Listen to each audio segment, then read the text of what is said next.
Welcome to Paranormal Heart, a place where people can talk about their paranormal experiences. With your host, Kat Ward.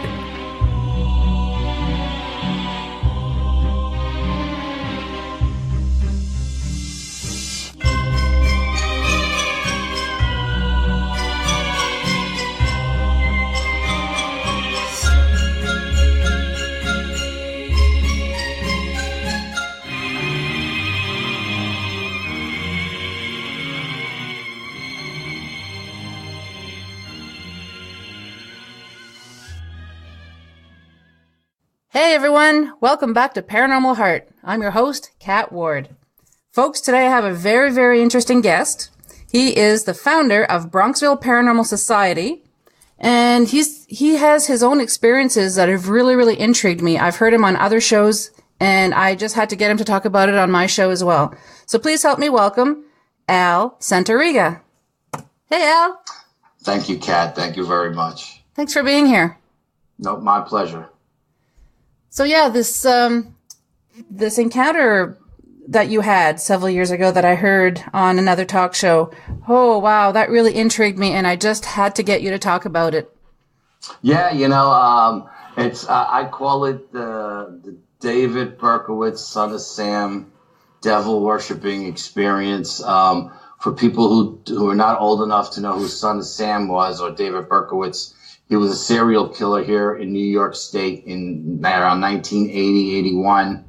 And Sam was actually his neighbor's dog that he said used to talk to him and tell him to go out and kill people. So, I had an experience in his building.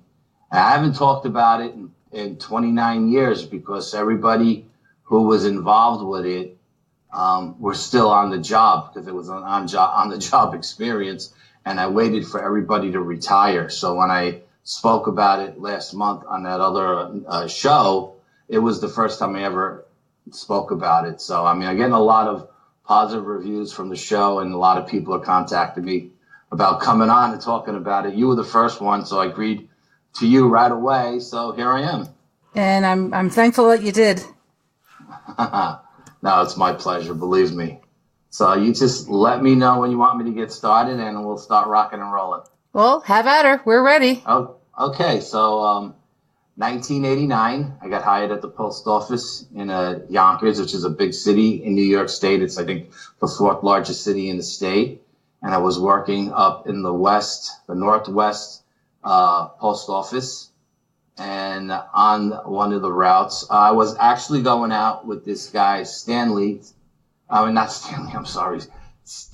And Steven was training me. Steven was a senior guy. He was what we call the old timer, which was what I am now. But he took me out for the first 2 weeks and trained me.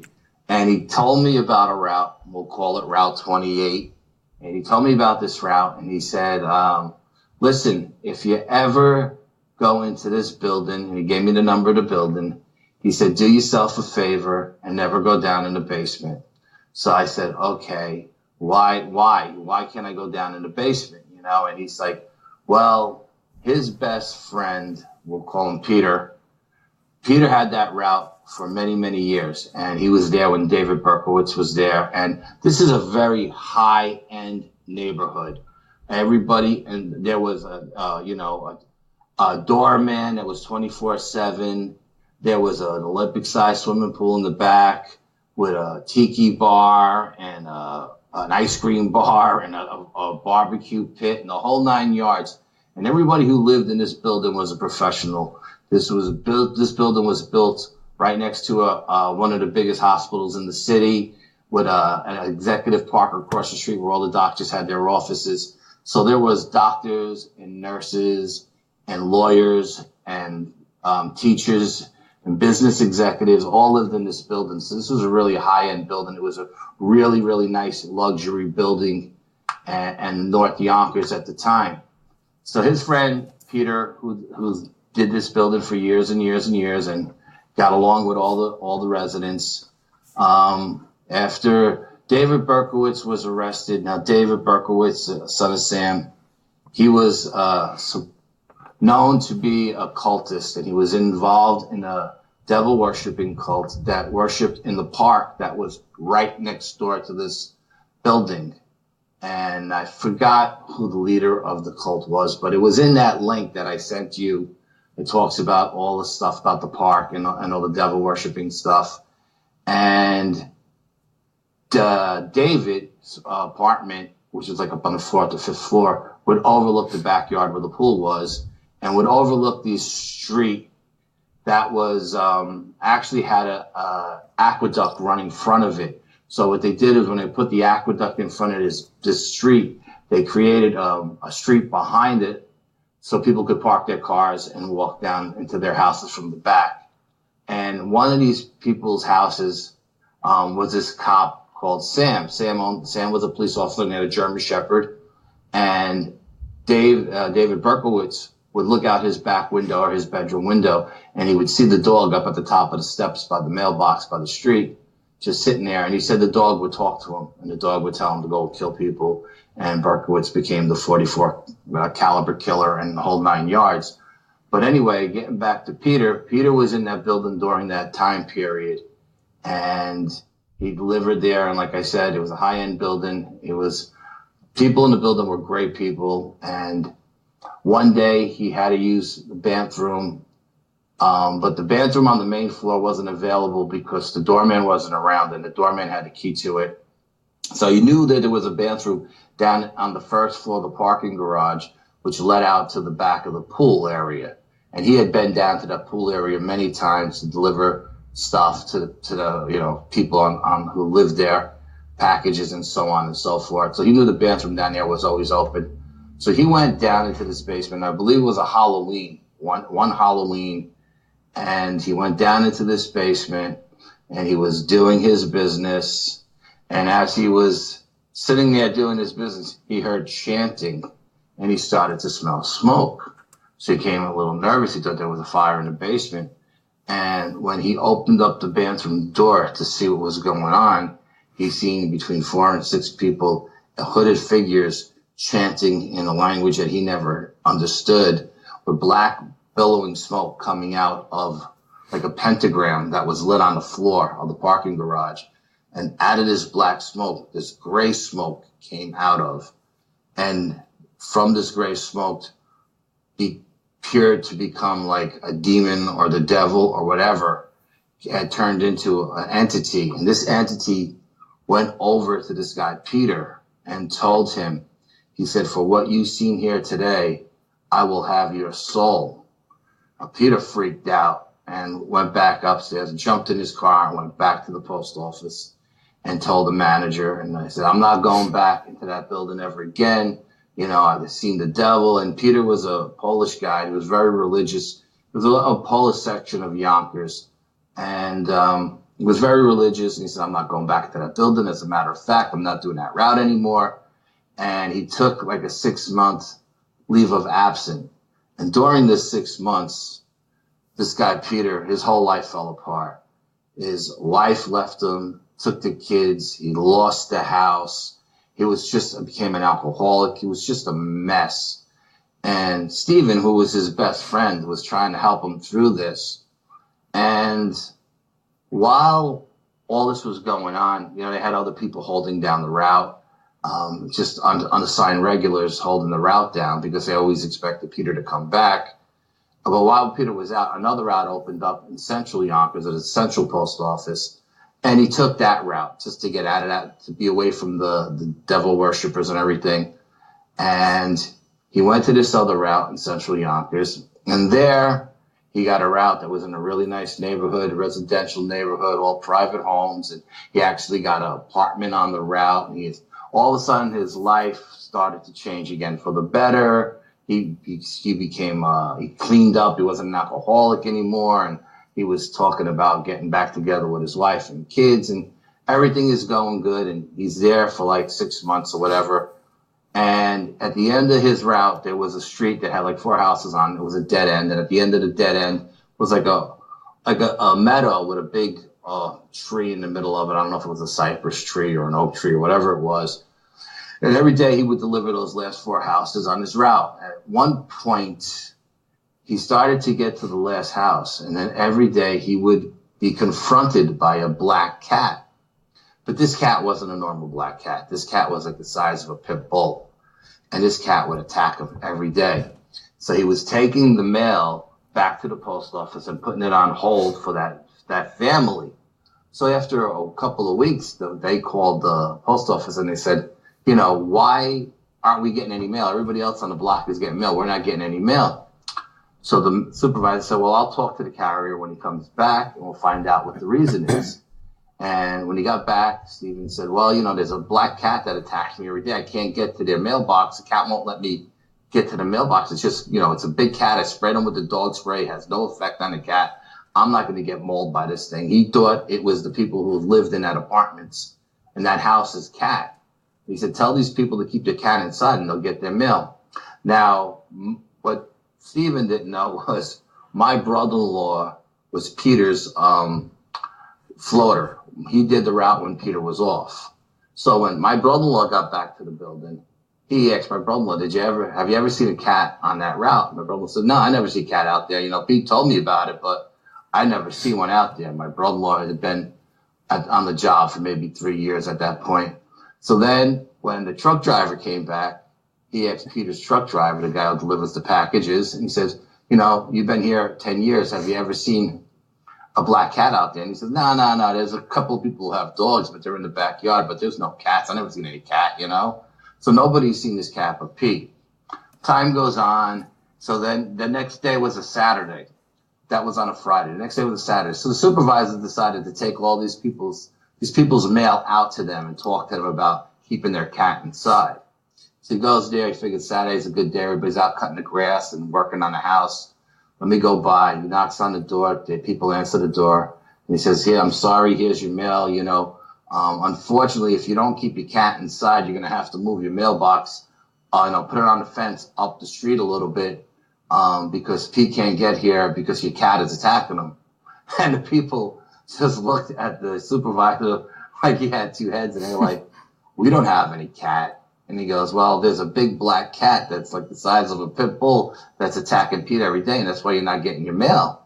And he says, we've been here 10 years. We've never seen a cat on this block.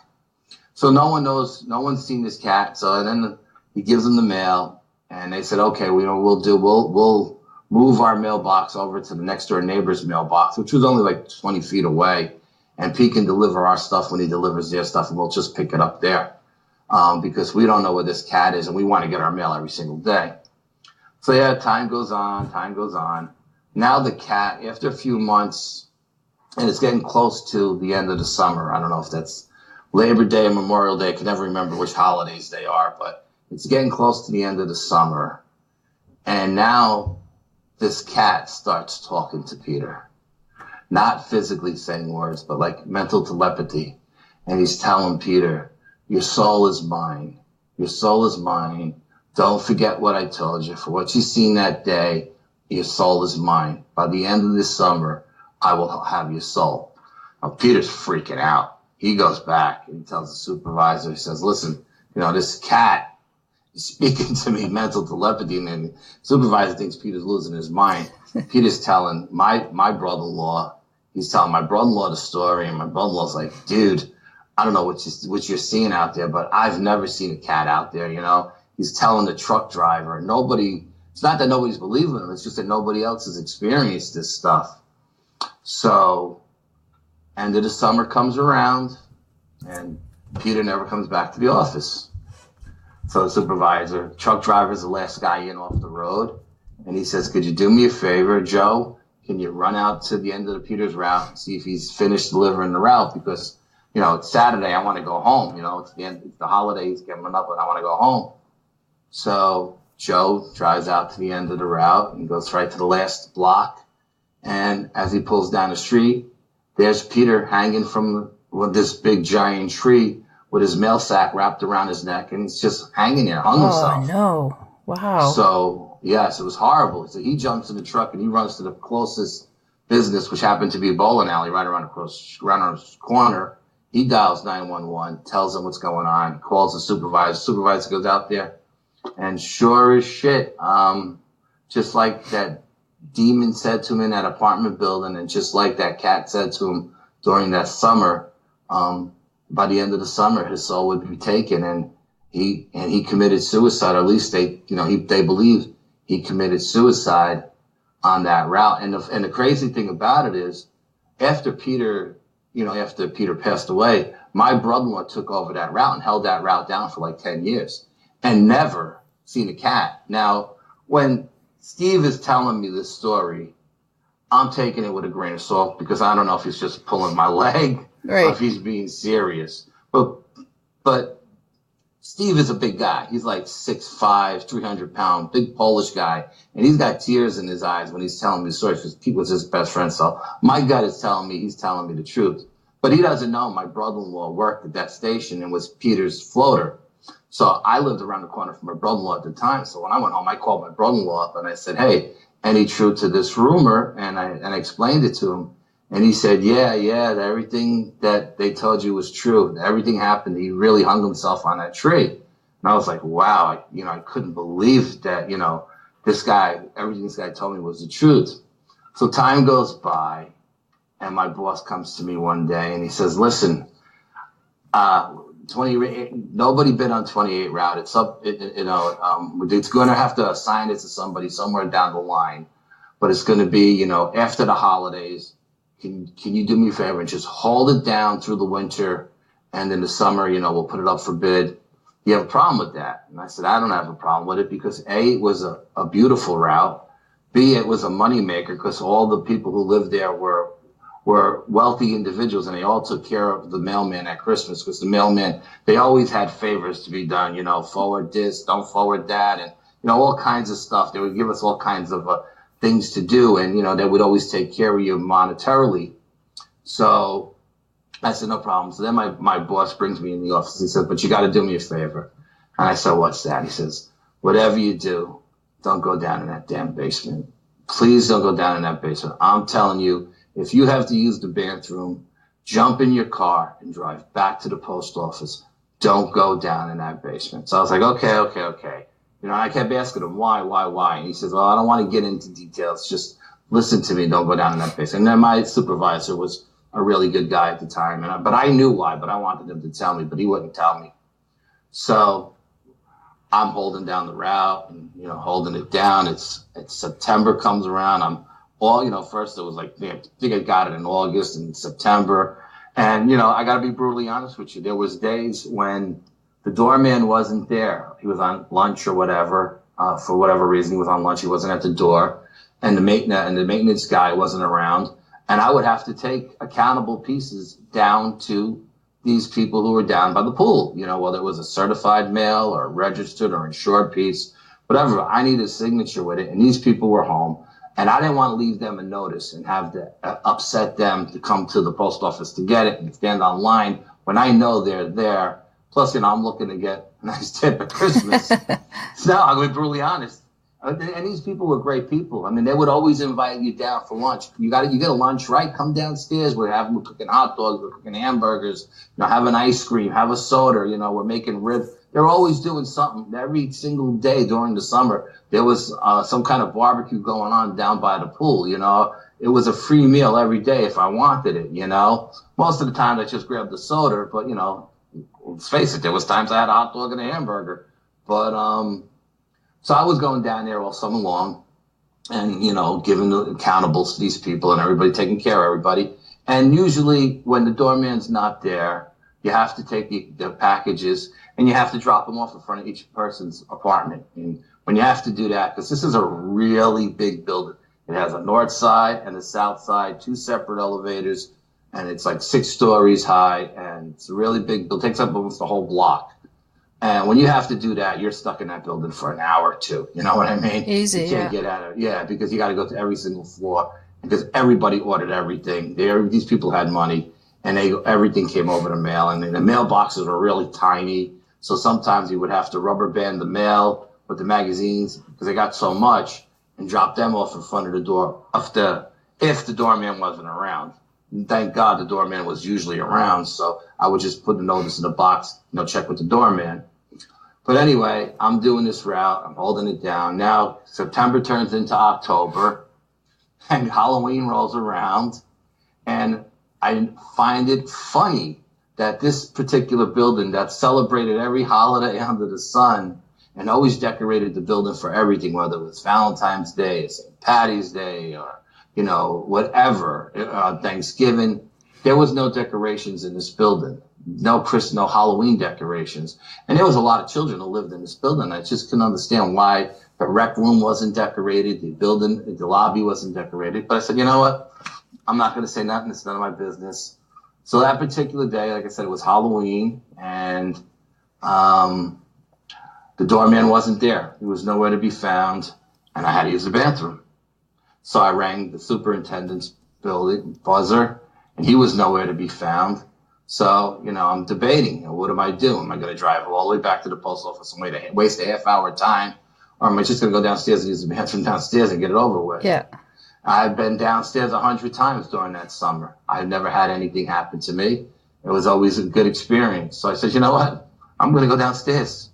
That's the kind of guy I am. I'm going to use the bathroom downstairs. I'm not going to waste that time. So I went downstairs and doing my business. And all of a sudden, I start hearing chanting. I start smelling smoke. I get off. I shut the light off in the bathroom. I get off the toilet. I crack the door just like a tiny bit. I peek outside, and sure as shit, there's 4 to 6 people in hoods with the pentagram smoking. There's black smoke billowing out of the pentagram. And I just closed the door and leaned up, locked it, leaned up against it, and said the Lord's Prayer about 600 times. And I just sat there for like an hour and a half with my back to that door, and I was not going out. At this point, the doorman comes back from lunch. The superintendent is cleaning the lobby. He sees all my mail bags and everything. And he says, wow, where's Al? He's been here a long time. They just figured I was delivering packages around the building. But after an hour and a half, I still was nowhere to be found. So they said, let's go downstairs and see if he's downstairs. So they came downstairs and they knocked on the bathroom door, and I could hear this, his Spanish accent. And he's, Al, are you in here? Because the light was off, the door was locked. They thought maybe I was locked in the bathroom. I couldn't get out, And I said, Julio, is that you? And he's like, yeah, it's me and Jose. We're here. Do you need us to break you out of the bathroom? You locked in? I was like, no. So then I told him what happened. When I came out of the bathroom, I told him, so we went over to where the pentagram was that was lit on fire. But there was no evidence that there was ever a fire in that part of the parking garage. But when we looked up on the ceiling, you could see all the black soot from smoke on the ceiling. And then Julio said, you know what? I got to clean this off before these people come home from work. Now, my gut tells me that those people who were doing the conjuring in that basement are the same people who lived in that building. Because you can't get into that building if you don't have the key to get in, or you don't have the code to the garage to open up the garage door. So I know the doorman wasn't nowhere to be found, so no one's getting in. I know the super was nowhere to be found. So my gut tells me whoever was doing that lived in that building. So after that, I asked the super to bring me up to David Berkowitz's apartment. I wanted to see the apartment. So I went into the apartment. He brought me up, and I tell you, the closer you got to his floor, the heavier the air felt. And when that elevator door opened up, I thought for sure the devil was going to be standing there waiting for us. And we got off the elevator, and you can walk down this long corridor, and you could just feel the heaviness as you go down. And I'm thinking to myself, how do these people who live on this floor not feel this energy? How do they not, feel this heaviness? Now, the super would not go into David's apartment. He said, listen, I'll open the door for you. You can go in and look around, but I'm not coming in there. I want nothing to do with that apartment. They weren't renting it out anymore. They were using it as storage, but he never stored anything in there because he wouldn't go in it. So I went in, and I went in the foyer, and I went in the kitchen, I went in the bathroom. The living room, dining area was one of the heaviest parts because his back windows overlooked where that dog was, Sam's dog, German Shepherd. And then I went into the bedroom, and the same thing with the bedrooms. The bedroom was just off to the living room, and the same thing with the bedroom. The bedroom was very, very heavy, and you could feel like the heaviness in the walls. And I didn't know. I just couldn't understand how the people on either side, or the people upstairs, or the people below, couldn't feel this heaviness that was in this apartment. This apartment there was darkness in that apartment, just darkness. And then, Julio's freaking out. Al, you all right? You coming out? What are we doing? Bada beep, bada poop. So I left. I left the apartment. I got a feel for it. I just, curiosity killed the cat. I had to see it. I was there, and I told him my experience. And then I went out and I just continued to finish the route, and I did the route. And across the street from this apartment were a couple of duplexes. And it was this one little old Polish woman who lived on the second floor of the duplex. She had a ground floor and the first floor, and there was about maybe 25 steps that went up to the first floor. And then she had a duplex above her.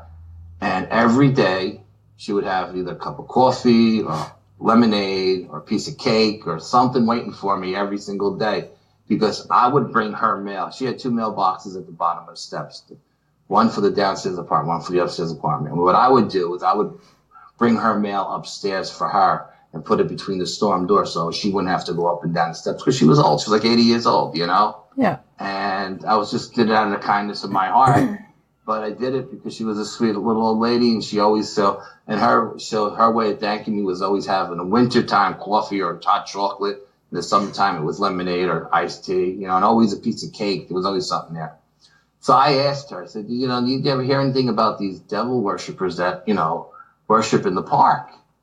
And she said yes. She goes, as a matter of fact, when a couple of years ago, I had a young couple move in downstairs, a nice young couple, professional couple. They moved in downstairs, and after about a year or so, the husband got hooked up with the devil worshippers in the park, and he just changed. She said he became very, strange, and she got pregnant and had the baby. And one night he came home with all of this devil worshiping crew, whatever they were called. I forgot the name they used. They had their own name, some kind of church or something. And he came home with them, and he wanted to take the baby and sacrifice the baby in the apartment to conjure up the devil. Jeez. And the wife is fighting with the husband, and the devil worshippers are fighting with the wife. And the old lady upstairs hears all this commotion. She called the cops. The cops come in. They kick the door in. They lock everybody up, and they take the woman, take everybody to jail. The woman calls her parents and takes the baby and leaves and goes to the parents. But I guess all the time they were in there, they must have did some kind of conjuring spell or something, because after they left, after the woman moved out with the baby and the husband went to jail, the Polish woman said she could always feel heaviness in the apartment downstairs. And she said even when the apartment was vacant and she was up in her apartment, she could hear banging on the ceiling and banging on the walls, and the doors would slam and the lights would go on for no reason. And it just scared her to death. And like I said, it was a very Polish dominated area. And when she would bring these other Polish families in to rent the apartment, they would just feel the heaviness, and they was like, oh no, bad mojo here. Yeah. And they would just leave. And a Polish priest came over from Poland, and she got the priest to come to the house and do an exorcism. And he exorcised that apartment and he blessed the house. And then after that, the apartment felt light and airy again. And I actually went into that apartment. It was a beautiful apartment. I mean, if I didn't have my own apartment, I would have moved in a heartbeat, because it was a gorgeous apartment. It was in a really nice section of town. And she, I said, oh, well, this is very nice. I actually recommended it to another postal employee who ended up taking it. And he never had any experiences in it. But it took her like a year to get that thing cleansed and get that whatever was there out. Yeah. And then, that led to me and my wife went to the park one day. It was a beautiful sunny day. And we went to the park one day and we had a picnic, and was a gorgeous day. We're sitting there, and after a couple hours of eating and drinking and having a picnic and everything, my wife says to me, "Do you know where the devil worshipping caves are?" And I was like, "Yeah, I've been to those caves when I was younger," because this park had gone through a transformation. When it was first built by the millionaires who owned it, it was really like gorgeous, gorgeous park. And then in the 70s, they started doing rock concerts there, and the junkies kind of took over, and the hippies and stuff like that, and it kind of crashed and burned. The city let it go, but by the time we got back there later, and like in the 90s, it had been redone again, and it was back up to par. It was a really beautiful place. And so I said, "Sure, let's go. Let's put the stuff back in the car, and then we'll go, and I'll show you the caves." So as we're walking across this giant field, it, looked like a football field kind of field, and we're headed towards the back steps. And the back steps were called the 1,000 Steps, and they just went on from the top of the park, through the woods, over the aqueduct, and down onto the next block, which was one of the main thoroughfares, and thoroughfares. I can't get it out. And but it was almost like 2 blocks worth of steps, so they called it the 1,000 Steps. And in between those 2 steps, the aqueduct ran. When they built this aqueduct, where they brought water from the Catskill Mountain region down to the city. So as we're walking down the steps, we get about a quarter of the way down the steps, and we hear this big whoosh go over us. It felt like the rush of wings, really big wings. I mean, 7-8 foot wings came over us, and we both ducked. Like, we thought something had just swooped down on us, and we both ducked, and we both stopped dead in our tracks, and we looked at each other like, what the hell was that? And then we looked to the right on the aqueduct, and there was really nothing there but like a dirt bridle path, you know what I mean? Mm-hmm. But we were both looking as if we were seeing something. And I looked at her, and she looked at me, and I said, "What are you seeing?" And she said, "I don't know, but I'm seeing something, like in my mind's eye, I'm seeing something that looks like the devil, And I said, "Yeah, me too." I said, "Maybe we should just skip the devil worshiping cage today, and I'll take you up to the bird cage." And they called it the bird cage because it looked like a giant bird cage, but they also called it the eagle's nest or the crow's nest. They had a couple of different names for it. But the kids like us, we called it the bird cage because it looked like a giant bird cage. So the bird cage, to get to the bird cage, we had to go from the north end of the park to the south end of the park. So we went back up the steps, and we're walking down a road now. This is a paved road that the Parks Department used to drive around with the trucks to clean out all the garbage cans and clean up the park and so on and so forth.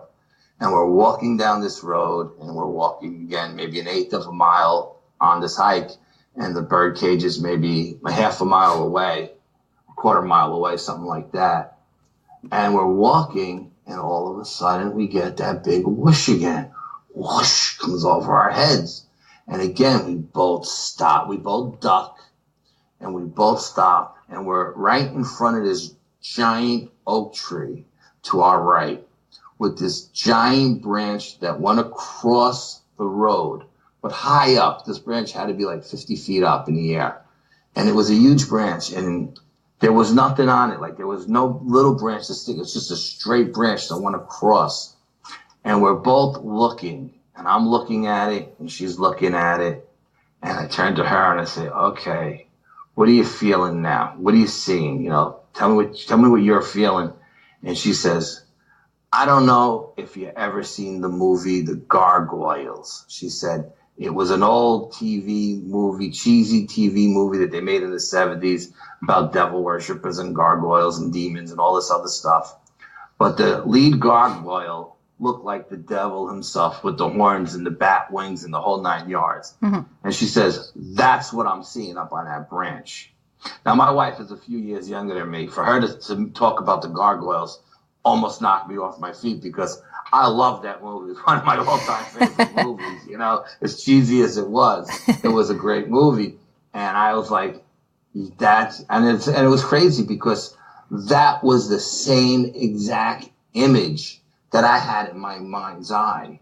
That she explained. She was seeing the same thing I was seeing. So I said, you know what? Forget about the bird cage today and the rest. Let's just get the hell out of this park. I don't blame you. And we left the park that day, and that was like 30 years ago, and we never went back. And turned out my in-laws ended up buying a condominium right across the street from the park. And when the kids were small, we would go over. We would always tell them, don't bring the kids in the park and use the playground that's in the condominium complex. Don't use the playground at the park. And they would always say, why? And so just don't like that park. Just don't bring them in that park. And so they never did, at least not that we know of. But right. It was a crazy experience. I mean, everything we experienced with that park and the devil worshippers. And like I said, if you open up that link and you want to post it and you go scroll down that link, you'll see the 1,000 steps and you'll see the bird cage, or they'll call it the eagle's nest or whatever. And you'll see the carriage houses with all the pentagrams that are upside down. They actually have these tunnels that ran underneath the park that they use for a water filtration system for the pool up at the park and the fountains and everything. And these tunnels, these devil worshippers would go down in these tunnels and just pull the lids over because there's miles of pipe under these tunnels. And you could actually walk under there like hunched over. Mm-hmm. And you could go down there and you could do whatever you want down there. And no one would ever know you were down there. And a lot of the times, my brother, at the same time that was going on, because I remember my brother saying, oh, you better be careful, because I was like 16 at the time, 17. You better be careful about Son of Sam. When you go out with your girlfriends and your cousins and you're all at Lover's Lane and, you know, this guy is killing all. And I was like, yeah, Son of Sam is killing everybody in the city. He's nowhere near Yonkers. The last place he's going to do is be in Yonkers. You know what I mean? And, but my brother was a computer engineer for the hospital, and his office was up on the 14th floor and actually overlooked the park. And he said there was nights when he was up there, he would work the night shift. He said there was times when he was up there where he could see them having bonfires and hear like dogs being sacrificed and stuff like that, and cats, and just, you know, because you just knew they were up to no good. And, you know, like I said, back in the 70s and 80s, the cops wouldn't even go into the park to patrol it. You know what I mean? They didn't want nothing to do with any of that stuff. So it was very strange. I mean, my brother seen what was going on there. I've had that experience at that park. The building that David Berkowitz lived in was right across the street from that park. And my gut feeling, and I was talking to my brother and a few other people who know the history, is that the guy who ran the cult, I forgot what his name was, but he really wasn't the leader of that cult. We believe that there was people in that building that were very rich, powerful people who were telling him what to do, and then he was telling his minions what to do. Because David Berkowitz always swore that he wasn't the only one killing these people, that there were other people out there helping him. And he talked about this devil worshiping thing. And what really got me with the story about Pete was Berkowitz was hearing a dog talk to him, Sam's dog talking to him, and Pete was hearing this cat talk to him. You know what I mean? So there's definitely a connection there. There was definitely some bad mojo there. You know, I haven't been in that part of town in 30 years now, except for when I go visit my in-laws. But we don't go nowhere near that. We don't even go down that street. We take the back roads in because we just don't want nothing to do with that place. We really don't. You know, it's just a creepy place. Jeez. So the dog, that was a German Shepherd, right? I believe, yeah, because Sam was actually a Yonkers police officer, mm-hmm. and I believe he had a retired police dog. Okay. Would have been interesting if it was a black dog, you know, where Pete was hearing the black cat, you know. Would have been interesting. Yeah, but... I know. I think, you know, don't quote me on this because it was a long time ago. Yeah. But I'm almost positive that it was a German Shepherd. Wow. Because I remember when I used to deliver that street, because I had to go down that private road, and the only people who were allowed to park on it is people who had permits for those houses. And the mailman, because we used to have the mailman sign in the window of our cars, and the cops wouldn't ticket us, because I would park on that street and I would deliver all of those houses from the rear. Right. And then I would move the car down the block, and I would go to the next building, which the courtyard faced the aqueduct, like it was like on the other side of it, where Berkowitz's building was on the east side of the aqueduct. The next building that I went to was on the west side of the aqueduct. The aqueduct ran right in between them. And I would have to go through this courtyard. And this building was like a really old Gothic looking building. Mm-hmm. It was creepy to begin with. Yeah. You had to go through the stone gates and the wrought iron fences, and you had to walk through this courtyard. And it was creepy to begin with, you know what I mean? So then with the history of the park being right there behind it, made it even more creepier. But do you know how old the building is? Which one? The one Berkowitz's building? Yeah. I'm not really sure. No, I don't know when it was built. I have to look that up. I'm curious. Yeah. Yeah, you can look it up, because when I did the other interview, Brian was posting pictures of the building on the chat in the chat room that night. Mm-hmm. So he had actually pulled up pictures of Berkowitz being arrested at the location, and pictures of the building. They actually changed the number of that building. So people went, because there was so many people coming by to see the building, and it was a private little one-way street. Yep. It was blocking up traffic. Because I remember the first day I delivered the mail there, I was like, why does this building have an odd number to it when it's on the even side of the street? Yeah. It didn't make any sense to me. And that's made me question, what is this building? Why is this a building like this, you know? And then, one thing led to another, and eventually all the history of the building came out, of course. I'm looking at a picture right now of that link that you sent me of the bird cage. Oh, you see it now. Yeah. If it's the one that I'm thinking, it's got a beautiful staircase leading up to it, and it looks like fall colors. Yep. Right? Yeah. It's a gorgeous picture. Yeah. Beautiful place. Yeah. Wow. And below that staircase, if you go down that staircase and to the left, it's like a conch shell kind of rock outlet, and almost like sets up like a stage where they would do like plays from, you know what I mean, plays at night in the park or whatever. And they would use that for the echo and everything, the sound, and Shakespeare in the park kind of thing. You know what I mean? So, yeah. To me, that would make a good place to have wedding pictures. But how does it feel when you go there? Like you can feel the heaviness. Well, I haven't been there in 30 years. So yeah. I mean, I never felt the heaviness in that park in all the years that I was hung out there. Mm-hmm. Because I spent a lot of time there, watching rock concerts and stuff as a kid. And a good friend of mine had a band that played there a lot, and I was a roadie. I would set up equipment for them. Yep. And I spent a lot of time in that park, and I never felt any dark or heaviness during those times. It was just that one time with my wife that just was beyond. It's just beyond. It could be also that you were trying to find something, and something was trying to say, it's not a place for you to be here right now. Yeah, no, they definitely did not want us looking for those caves that day. Yeah. That was definitely the impression I got, like, not today. Just go away. And I was like, I didn't know what that day was. I don't remember if it was anything special. To me, it was just a beautiful Saturday. We were having a picnic in the park, And the crazy thing about it is the whole day was absolutely breathtaking, not a cloud in the sky. But as we packed up and we started to walk across that field towards the back steps, clouds rolled in. It got very, very dark and very, very windy. And it looked like a scene out of a Hollywood movie. It was just... And I swear to God, I swear on my mother's grave, I'm not making this up. It happened that way.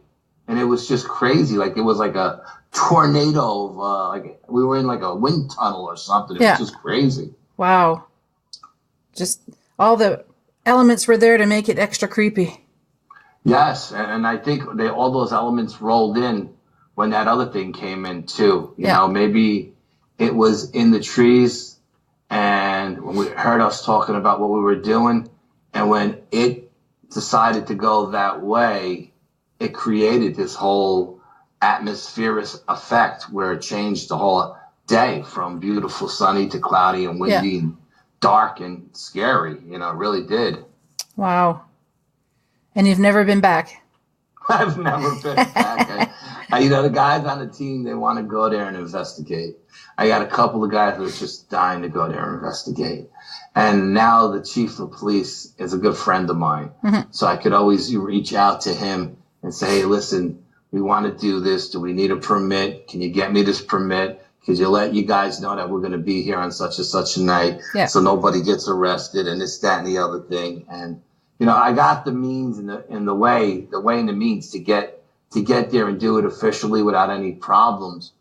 But I'll be brutally honest, I just don't want to go there. You know what I mean? I can't say that I blame you. Yeah, I just don't want to go there. It's above my pay grade. If you do get the team to go, would you be interested in bringing the chief? Like, would he, just in case, you know, things got real and...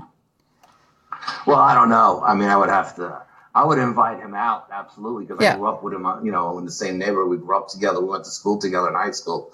I would definitely invite him out, but I don't know if he's into that stuff or if he would want to be associated with it, being that he's a police chief, you know what I mean? Yeah. He may just give me the blessing and say, hey, you got my blessing, but leave me out of it, you know?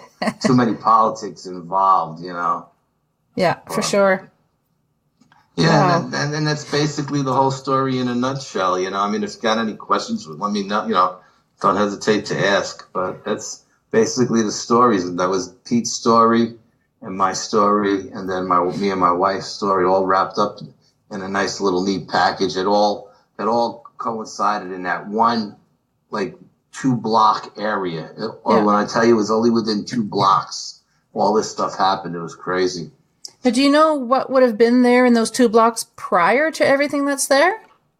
Like no, it was just park. It was always park. Huh. It was like, I believe in the early 20s, one of the lawyers from Manhattan bought the property, and he created like 20 acres. He built a mansion with a 20 acres on the grounds. Mm-hmm. And then when he sold it, the next guy expanded it like another 20 acres. And every time someone else bought the property, they expanded it and they expanded. I think it's like 60 acres now or something like that. And like I said, it changed. The very first one was like a Roman garden. Then it changed to be like a Japanese flower garden. Then it changed to be like this Gothic cathedral. And then it changed again to be like a Victorian kind of era kind of thing. Right. So every time a different millionaire bought the property, they changed the grounds. So be interesting to see in the future what it's going to be like. Well, I know they just spent a ton of money recently into fixing it up one more time. Mm-hmm. And I've seen the photographs of the park now, and it's absolutely gorgeous. I mean, they do like concerts in the park now, but now it's like orchestra kind of stuff, not rock concerts anymore. You know? So it's like, you know, that kind of stuff now. But it's a gorgeous place. It really is. I mean, a lot of people do wedding photos there. Yeah, absolutely. Not me, but but I know a lot of people, because the guy said to me, the photographer said, you want to go here? And I was like, no, we'll go anywhere but there, you know? Yeah. Because it's a beautiful view. You look over the Hudson River, you see the Palisades cliffs behind you. I mean, it's very picturesque. It's a gorgeous place. When I was going to school in Manhattan for photography, I spent a lot of time in that park taking pictures, you know, because of the scenery was just so gorgeous. I mean, so, you know, and I was big into scenery photography. You know, mm-hmm. I like being in the woods. I like being in nature. So do I. I love the fact, you know, to see the flowers and all of that stuff. It's just, I don't know. It has a very calming effect on me. It makes me feel like that's where I'm supposed to be. Yep. Same here. I just love going like with my camera, taking pictures, especially if I come upon a stream in the woods. It's just so calming. Yeah, and it's really a gorgeous place. I mean, you know, I believe they knocked down all the carriage houses now, and nature has taken that back. I don't think there's any more carriage houses standing up and stuff like that. But, you know, the aqueduct is still there. And if you know where you're going, I think the caves have all been sealed as well. So, I mean, but if you know where you're going, you can find the caves. You just can't get in them anymore. Right. They probably seal them up for safety reasons too. Yeah. They want to keep kids out of it. Yeah. And, you know, they don't want any more of that nonsense going on there. You know, they kind of put their foot down on that stuff, you know. So, especially after the Berkowitz thing, that really was like the straw that broke the camel's back, because, like I said, he was definitely part of that cult. And I believe, like what he said, that there was other people involved in those killings, but he took the rap for him because he was a scapegoat. And, you know, the cops got their man. You know, he had the .44 caliber gun on him.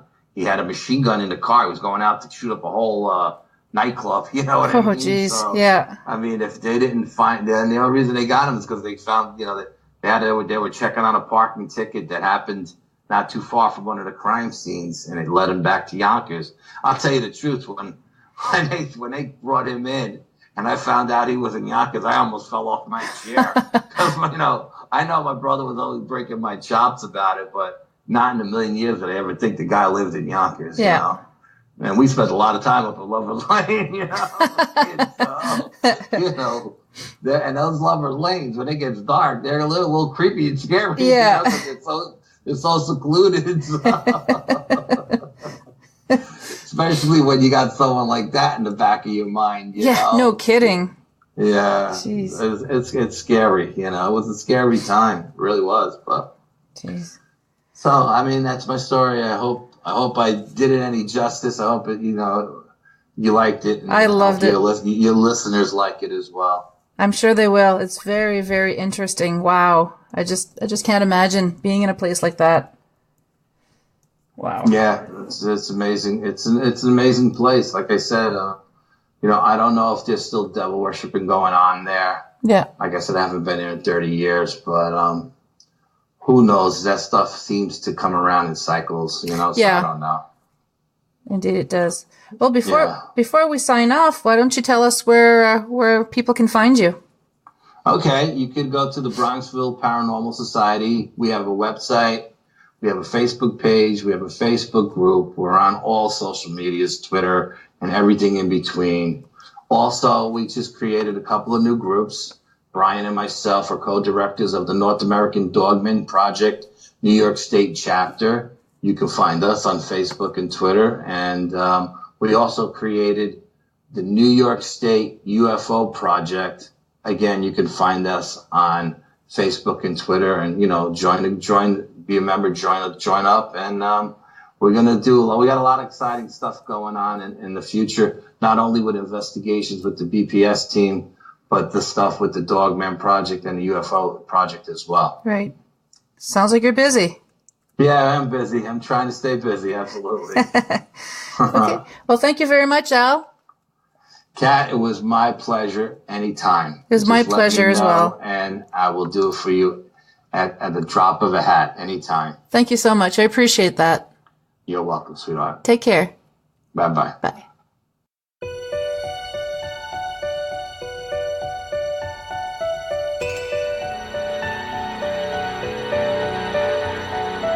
Well, we've made it to the end of another episode.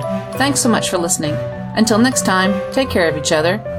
And if you'd like to be on the show or have questions or comments, just drop me an email, paranormalheart13@gmail.com.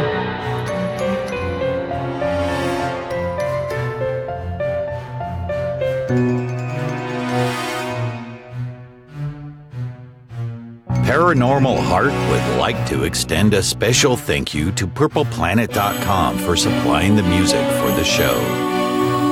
The views and opinions expressed on Paranormal Heart are those of the host and participants.